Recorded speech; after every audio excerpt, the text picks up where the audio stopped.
வணக்கம் friends. Welcome to Karthik study circle academy. Friends, இந்த நம்பராலஜி question பாருங்க. என்ன கொடுத்துருக்காங்க? 63:189 அப்படின்னா 72 which number?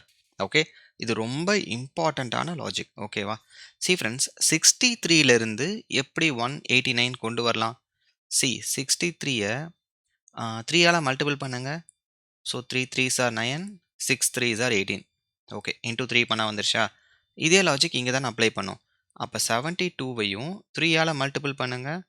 So 3 2s are 6, 7 3s are 21.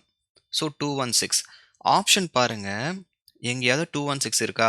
So இங்கே பாருங்க 206 கொடுத்துருக்காங்க. பட் நமக்கு என்ன ஆன்சர் வந்திருக்கணும்? 216 வந்திருக்கணும்.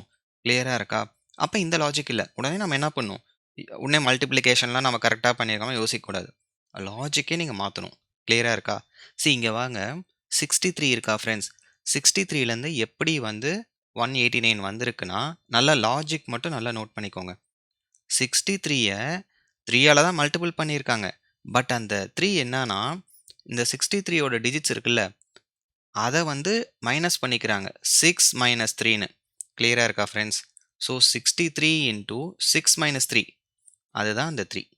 ஓகே, இப்போ அந்த 189 வந்துருச்சான்னு பாருங்க. அப்போ இதே லாஜிக் 72க்கு அப்ளை பண்ணுங்க. 72 × 72ஓட டிஜிட்ஸை மைனஸ் பண்ணிக்கோங்க. 7 - 2ன்னு. புரியுதா? அப்போ 72 × 7 - 2 என்ன வரும் ஃப்ரெண்ட்ஸ்? 5. ஸோ ரெண்டையும் மல்டிபிள் பண்ணுங்க. 5 2s are 10, 3 6. அப்போ 360 தான். கிளியராக இருக்கா? 360 தான் இந்த கொஷினோட ஆன்சர். Okay, option D.